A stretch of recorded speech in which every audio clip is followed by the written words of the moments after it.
So I see Wes is in here now. Morning, Russ.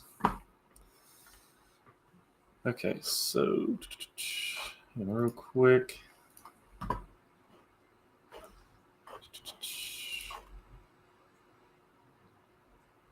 Is it recording yet? Yep, we're live. Oh, okay, wow. Yep. I'm going to share it real quick, the YouTube link. Let's see. All right.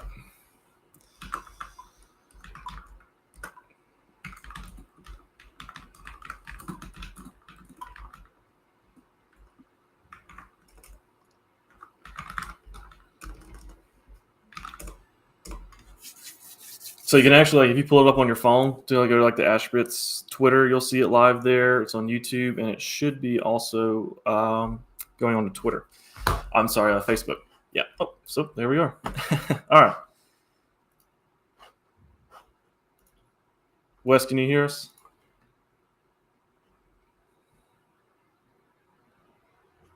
Wes, can you hear us? He might be muted. He might, or maybe his microphone's not working. Let's continue. Yeah. All right, let's get started. All right, so hey, welcome everybody. So this is the AstraBit team here, and today we've got a new product we're going to be talking about, and it's the AstraBit Portfolio. We released this pretty recently, and it's in a beta test right now, so there may be a couple things to expect that we need to be tweaked. So it's totally cool. It's open for you to try the full experience with it. But I brought in the team today. We've got Maria, Nick, and Wes, who are the masterminds behind this portfolio system. It is actually really cool. It's kind of really advanced too. They put a lot of thought process into this. So we're going to very quickly kind of just discuss what it kind of took to build this out, how long it took, because I want people to really understand that these systems are complex and they take time to build. It's not a very quick thing that's just let's just whip it out. So really quickly, Maria, Nick, whoever wants to take this, when it comes to building out this portfolio system, it's based off the Markowitz, which you can explain a little bit too. What is that kind of involved with, the math behind it? I mean, what's the thought process when you get started with this, building it out until where it is now? Maria, you want to take that, or you want me to? I can start. So the idea is taken from modern portfolio theory, which Nick is obviously the expert on. But the idea is to apply that to the digital market space, and the idea behind modern portfolio theory is to try to lower risk and maximize return. Obviously, when you're actually building these things out and you're looking at the analytics, in every situation, you're not going to necessarily be minimizing or maximizing. It's more of a goal to have as low risk as possible and as high a return as possible. And so with that, as a broader goal, then there are a lot of different metrics you can look at. There are a lot of different graphs you can look at. And the system kind of has a combination of those two things, along with scores of those metrics. Yeah, Nick, do you want to add in?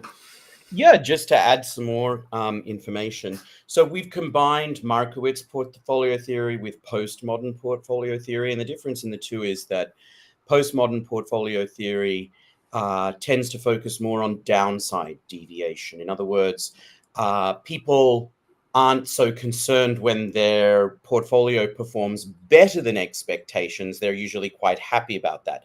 The predominant concern is when portfolios behave worse than expected. So that's part of the portfolio, postmodern portfolio theory. So that's why we focus on things like downside deviation. We put more weight on the Sortino ratio than just the Sharpe ratio. And we'll get into more detail on that. But I think Maria gave a great summation as well. And from start to beginning, when did you guys actually start building this project out? I mean, like I said, we did a beta. I think it was, we released this last week, I think it was. So how many months did it take to build this out, would you say? 9 months. I mean, Maria, we started working on it technically in April and May. And that was just on all the math and everything. Yeah. And then I would say we spent at least 6 months or 5 months just putting together the math, solving for unique problems that happen, within the context of the crypto space and the digital asset space. And then solving also, of course, for automating that process. Yeah. So I'd say we spent at least 9 months for this version 1. We still have version 1.1, which will be being released shortly with some additional features and functionality. But we also had to build the Astra 100, which was an important part of this portfolio process. Yeah, and that's 9 months to build this out. So again, I just want people to really realize like this takes time to build, and because it is such a complex system. Like this is a very advanced portfolio analysis, and we'll get into it kind of like right now. So this is actually mine. These are the bots that I'm running. We can see what this looks like. So quick glance, this is just tells you right off portfolio score. Obviously, the higher the better. Green is good. So we made it very visually appealing and just kind of quick reference to like, hey, how is this doing? So again, higher number, green is good. Portfolio analysis, again, higher is better, green is good. Risk, you don't want risk. I guess some people could. We got those degens out there, but some don't like risk. So obviously, lower risk is better. That's why we made it green. We have our efficiency frontier and the profit and loss for your entire portfolio. So let's just kind of start with the performance analysis, because we have these advanced data. We have just a generic number that kind of gives you a high-end overview of this. Then when we open this up, we have all these CAPM, annualized returns, holding, alpha, all these different alphas and all that. So whoever wants to take this kind of just like very quickly, like and explain like on 5, what are these metrics that are built into the performance analysis to give you this specific score? So we see them listed there. So you have the CAPM, which is the capital asset pricing model. We have the annualized return, which is actually the annualized holding period return. We have the normal holding period return, Jensen's alpha, pure alpha, and the annualized mean return. So these are all pretty much all certain like measures of return, and so return is measuring performance here. But where they differ is the time period that you're looking at, and the way in which you actually are measuring return. So for example, you can think of return over the time period that your bots are trading, or you can think of return as a daily measure, right? And all of those things are important in kind of understanding where your performance is at, right? Because you want high, like you want a single high return, but at the same time, some users might just want more consistent return. So it's important to kind of display all of those and take them all into consideration when trying to create a more well-rounded score. And so I can go more in detail on each one. The annualized holding period return and the annualized mean return are obviously annualized values. So that gives you kind of a picture of what your return would look like over the course of a full year. The holding period return is only over the period that you have selected, which is in the top right corner, I believe. Then the alpha is a measure of how your portfolio is doing compared to certain market indices. We also have a feature that allows you to change between which market index you're comparing your portfolio to, be either whether that be the Astra 100 or the S&P. So we've created it so that you can switch between which one which metric you want to compare your portfolio against. Thank you for that. So you can see here, like my CAPM is it's a little negative 0.23%, little yellowish. My pure alpha is red. So what is something that, as a user who sees this, how could they kind of like, okay, I want to get this in the green. What kind of steps would I take to get that in the green? Or should it be in the green? So I think it's important to consider what they each mean. So alpha, for example, is both of those types of alpha are comparisons against a certain benchmark. But obviously one of the alphas is very green and the other one is like kind of in the orange. So let's talk about which benchmarks are used for each. Jensen's alpha is going to use that CAPM value versus pure alpha, which is going to use the value of it's going to look at the coins that you're trading, and it's going to essentially calculate what the holding period return would have been for those coins. So I think that's the first main difference to consider there. So with a very high Jensen's alpha, that means that compared to the market index you've selected, you're doing very, very well. With that pure alpha, it suggests that actually your bots compared to the coins themselves aren't doing as hot. So I think first of all, making that distinction to kind of understand with respect to what are you doing poorly or well. is important. And after that, then obviously you can kind of narrow in on what may be the issue. Gotcha. Okay. Okay. Yeah, and just sort of to expand on what Maria has said, it's also important to understand what the CAPM is. The CAPM is just a single factor pricing model. And what it does is it provides a linear expected return based on the beta relationship. And we'll talk about beta when you move to the risk side of things, based on the beta of the market or the asset itself, however it's being analyzed at this level of granularity. But what's important to understand is the fact that your CAPM is in the yellow, but that your pure alpha is in the green is actually great. It means that your returns are above and beyond what would be the holding period, as Maria said, the holding period return of the coin itself, basically just the buy and hold. If you bought and held the coin, versus trading with the bot, your alpha, the more green it is, means that the bot outperformed the buy and hold of the coin. The CAPM is just the expectation. So as long as your Jensen's alpha is nice and green, that means that your bot also outperformed the expected linear return of the asset or the market itself. So just understand that the CAPM is more a projection of expected return. It's really alpha that's most important here, because that's the difference, that's the delta between either the expected return or the buy and hold return versus your actual realized return. Okay. I mean, that makes a little bit more sense. Yeah. Okay.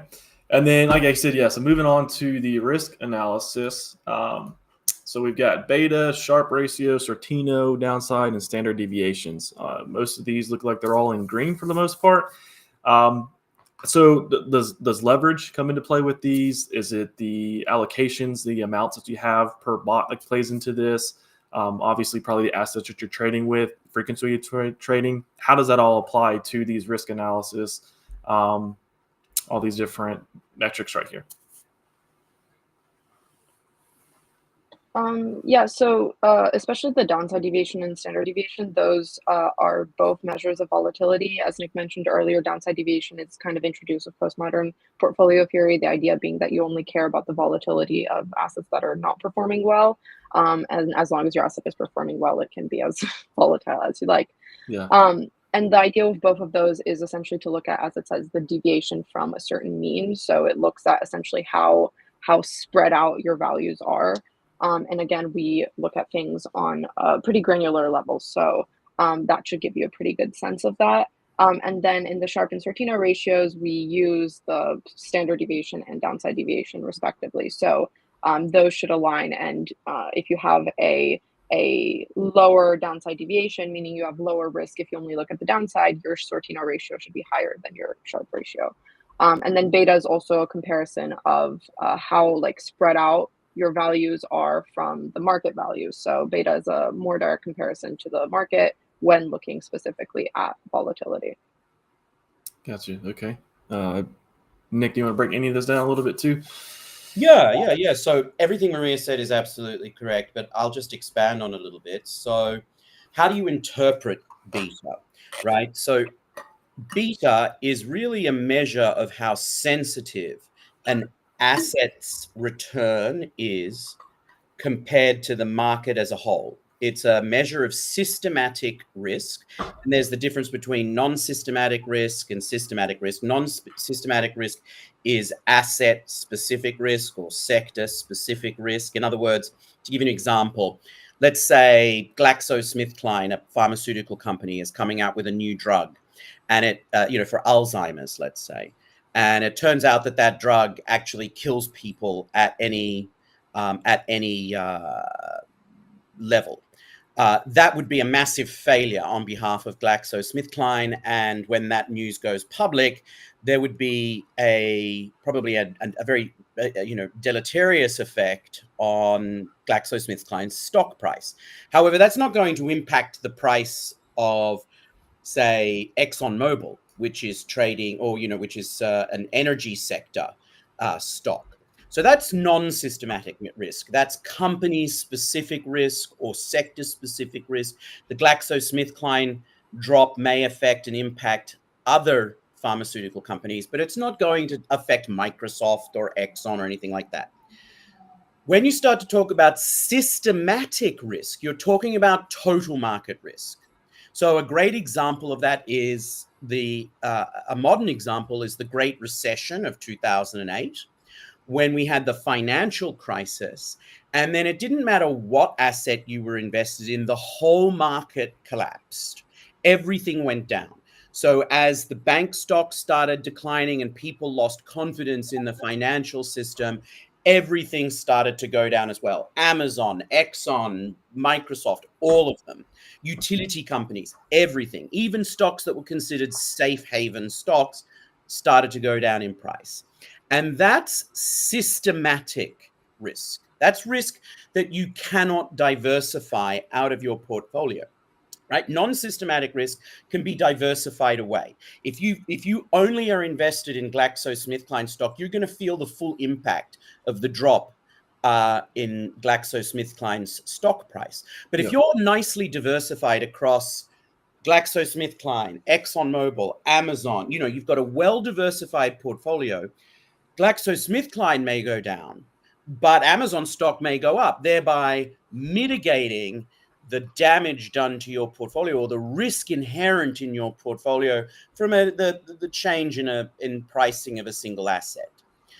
Beta, now this is where it's important. Beta is the measure of systematic risk.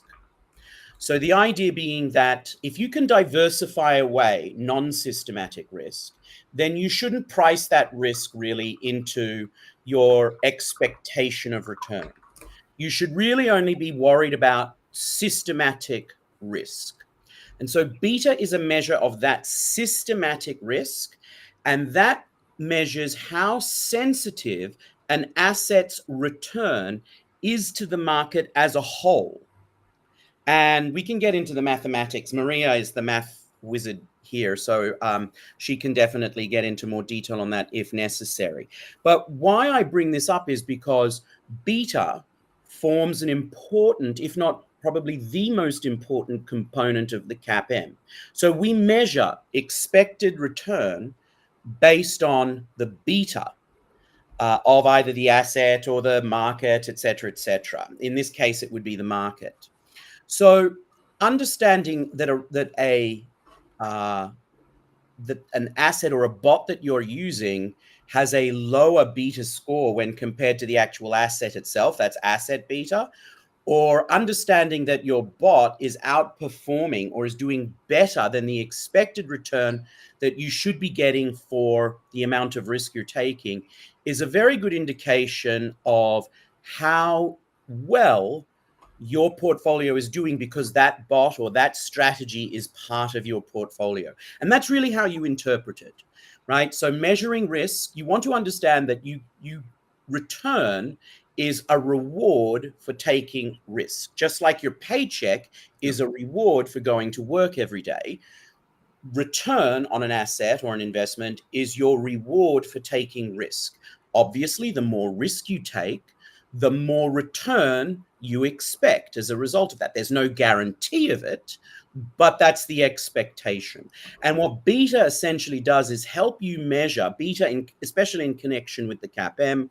It helps you measure what price or what return you should get for the risk you're taking. And then when you look at things like Jensen's alpha, which also incorporates, because it incorporates the CAPM, it also incorporates beta. If you're outperforming that, that means the risk inherent in your portfolio, the beta risk of your portfolio, is better than the market, and you're actually getting a better return than what would be expected. Does that help?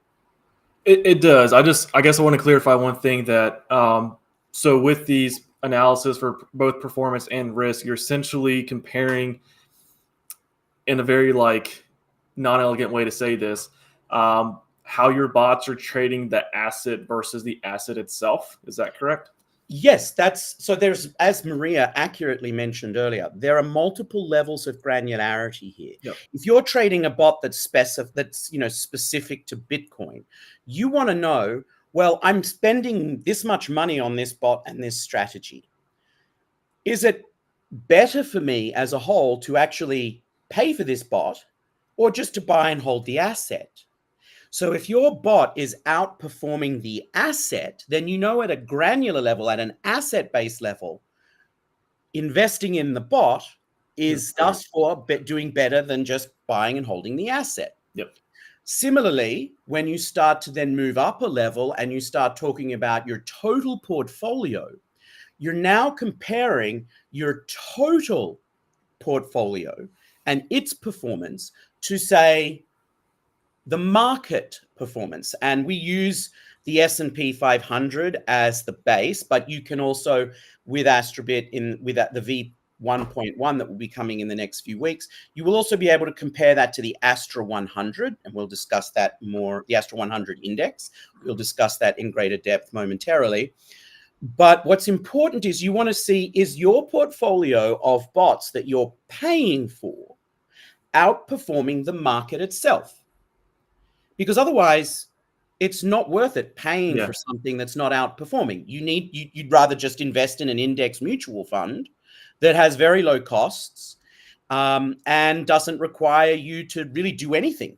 Yeah. Right. What we're saying is, so that's why you need to measure these things as within the context of one another. Yes, they're discrete components. Risk is discrete from return in its purest sense. Yeah. But when you need to take a holistic view and look at what the risk is compared to what the return is, and what these risk measures are telling you about either the bot and the asset or the portfolio itself. Okay. Yeah, that makes sense. For the sake of time, though, let's keep moving forward. I do want to get to this efficiency frontier because this probably, to those who've never seen this before, just like the first time I saw it, could be a little bit overwhelming. But to break this down just very quickly, so we have all these squares are different bots that you can filter. So you have active bots that you can filter with, or if you wanted to even add some of your old deleted bots. And each of these squares represents a specific bot. You have a target, which is all my bots that I have selected my filter as a whole, what it's currently doing, and then you have the star, which is the optimal bot performance allocation. So when it comes to this, break this down, just kind of like briefly explain how the curve works. We got all the different plots that, as you can see, we have different allocations. So basically meaning that of your total portfolio, if you were to allocate this percentage to this, these would be the risk reward that you would be essentially potentially receiving, I should say. So just break this down kind of just really quickly, a little bit more in depth than I did right there, if you don't mind. So I guess the key here is, well, first of all, the main theme of this curve is diversification, and behind that, the concept is weighting. So essentially, all the points that you see graphed there consist of different combinations of weightings of the current bots that you have. We have a different view. Okay. Yep. So the efficient frontier, which is the curve that is like kind of looks like a bullet, it's often called the bullet, is actually for a given level of return, which is shown on the vertical axis, will show you the lowest possible volatility. And so you have one bot that's at the starting point of that curve, that's blue, and then it goes to the further to the highest spot there. So that's going to show you essentially the most efficient weightings, the most efficient combinations, the most efficient portfolios that you can possibly have. Now, on that efficiency frontier, there is a point that is the most efficient, and that's the optimal portfolio, and that's shown with that star, which is right there. You can see when you hover over it, you see the weighting. You see all the different weightings for your bots, and you can compare that then with your current portfolio, and you can see your current portfolio weightings, and that's that white circle with the dot inside. So the whole idea of this is to see where you're currently at and where you could go. And so you can see that both with that amalgamated version of your portfolio with that white dot, or you can look at your individual bots. And your individual bots are portrayed by those squares, those different colored squares that if you hover over, I'm pretty sure should also say exactly which bot and which strategy and etc. What's happening there. So that's kind of a more overview version. And last but not least, we also have the capital allocation line, which starts at the risk-free rate, which is in that corner there, and then we'll show you the possible combinations if you were to include a risk-free asset. So that's and the dots that are also it's hard to break this all down in like 2 minutes, but those dots No, yeah. are essentially there as a supplement to the efficient frontier to show you essentially what would happen if you were to kind of try out different combinations of your current assets. Because, the whole point of this is to show users kind of a summarized version. That's what we're trying to accomplish with the scores. We're showing, okay, this is what we score your performance, or this is what we score your risk. This is what the most efficient portfolios would be. However, I mean, the users at the end of the day are also smart people. They might also want to just like a more detailed breakdown to just be able to consider themselves, use their own judgment. And so we're trying to essentially provide all of those things at once, both our version of, okay, we want to simplify this, but also this is the breakdown. Yeah. I think it's really cool because you can kind of like pick your poison. So like you're obviously in control of your own risk, how much you're willing to take for that reward. So this does give you options. Like when we come like with all these different plots, like if you want a little bit more risk to get rewards, here's an example of how you could allocate your stuff. One thing though that you can see, these are the bots that I have listed. I imagine though that as bots trade, they take losses, they win. This will kind of constantly change. Is there a way to kind of keep this, like if let's say you wanted to keep it at this optimal portfolio, obviously like if some of these bots were doing better or bots start doing bad, this is going to change. How do you kind of like mitigate that reshuffling so much? Or is it just kind of like there's not really a way to do it other than just constantly kind of allocate funds? Yeah, so let me jump in here. That's an excellent question. And that's really the $1 million question, right? Yeah. Everybody wants to know, where do they put their money to generate the most amount of return for the least amount of risk? Think about it this way. It's the same as like if you go to McDonald's and buy a large French fry, you want to go to the McDonald's, gives you the most French fries per box of French fries for the same price. Like if you go to one McDonald's on one street and it gives you a really packed in amount of French fries for $5, and you go to the McDonald's across the other street and it basically barely fills your French fry packet up by half for the same price, you want to go back to the McDonald's that's jamming in as many French fries for your $5. So what this is doing is, as Maria said, it's showing you, and remember too, I just want to preface this by saying, this is based on historical performance, right? This is not predictive yet, right? So that gives you a hint of things to come. But this is looking back and saying, over the time period that you've selected up in the top right there, this is how your bots perform. So that's where you get the actual color dots. And this is how they could have performed, or how your overall portfolio could have performed if you had more money in this bot versus more money in that bot. Now, to answer your $1 million question, everybody wants to know, how often should you rebalance your portfolio? Yes. And that's really hard to say, because that's sort of taking into consideration, well, what's the future going to do? And, we constantly talk about that. We say, oh, Bitcoin's price is stagnating because people are starting to move assets into the altcoin market and so on. And there's always this constant back and forth between different market participants who believe that money is flowing in one direction versus another, and you should allocate to this versus allocating to that.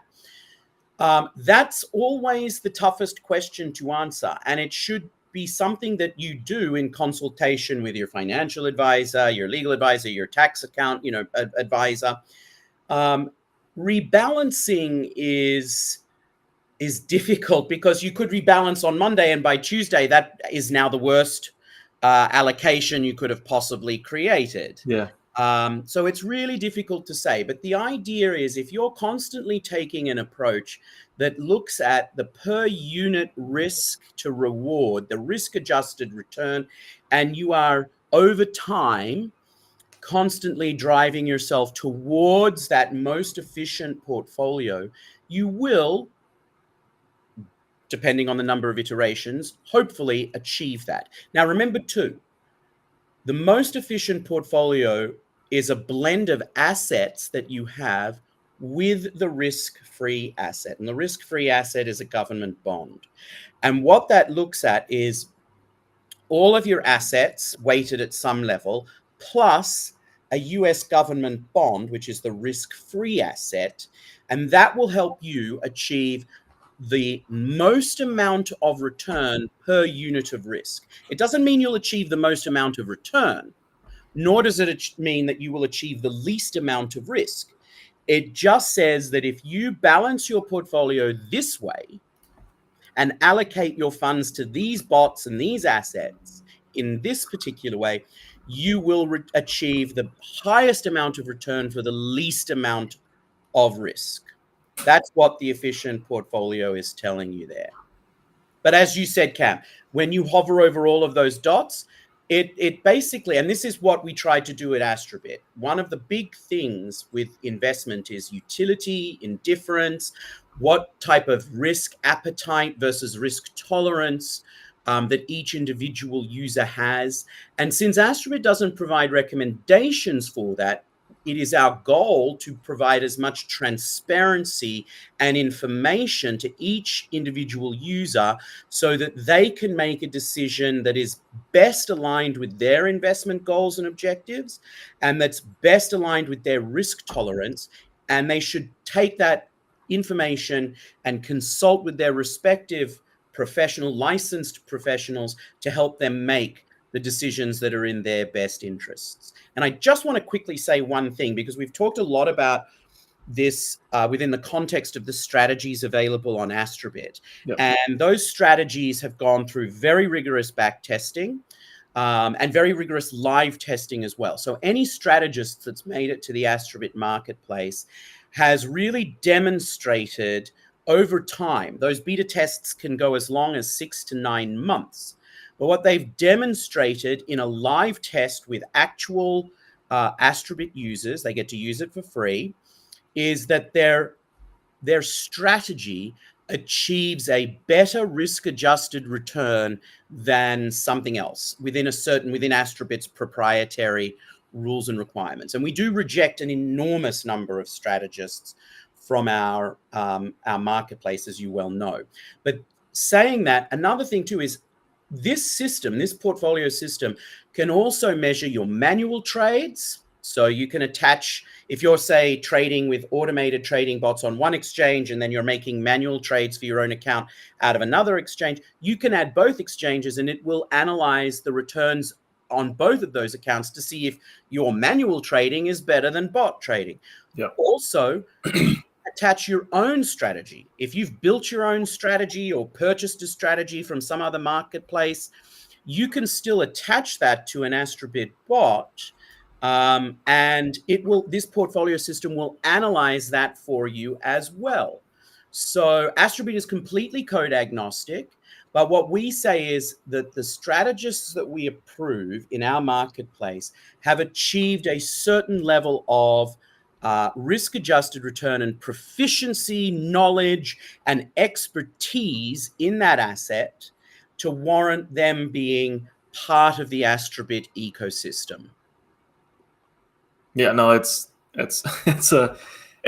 really cool. I mean, this whole entire system still blows my mind. Just to see it. I mean, just kind of like, just to very briefly, just kind of recap things because we are getting 35 minutes in now. Essentially, like everybody's just trying to say is we built this very complex system to help kind of direct you or help you make a better choice, I would say, on your risk appetite. And this takes into account all your bot trading, like you said. You can connect all your manually trading through the codex, connect those through here as well.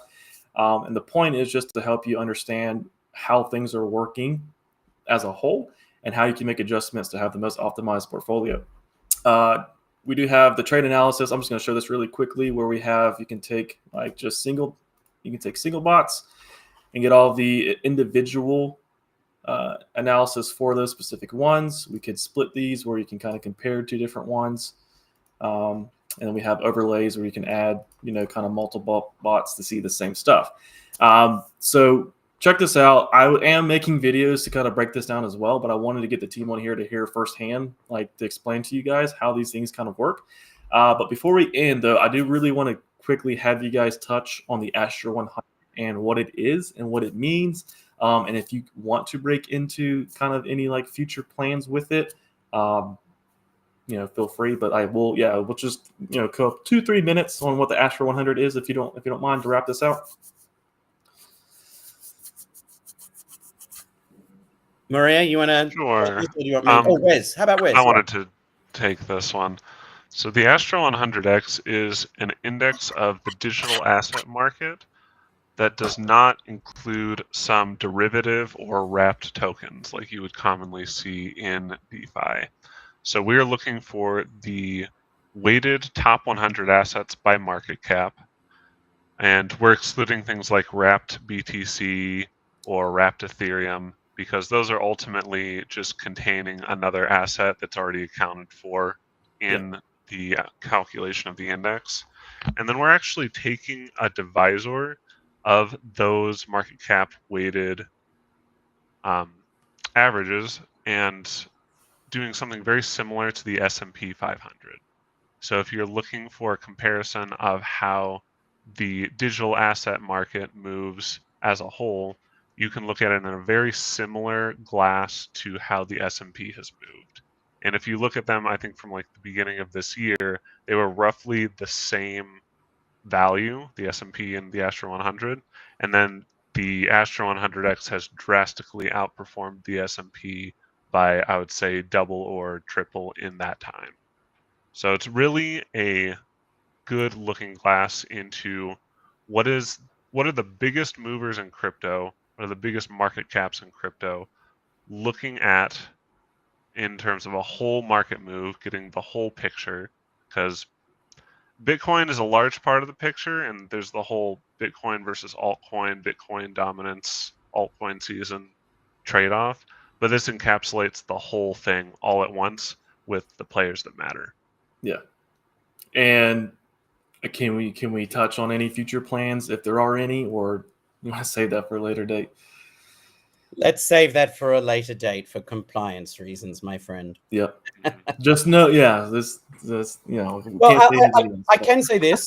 There will be the ability. So right now, Cam, you're looking at just the main page of the AstraBit portfolio system. You can actually break this down and go bot by bot. So if you want to, I don't know if this is live, but if you want to go over to the left and break it down on a bot by bot level. And you can also put them side by side. So you're working with an infinite canvas here, or an infinite vertical canvas. So you can actually do side by side comparisons of your bots and their performance and their risk rating and their return, everything like that.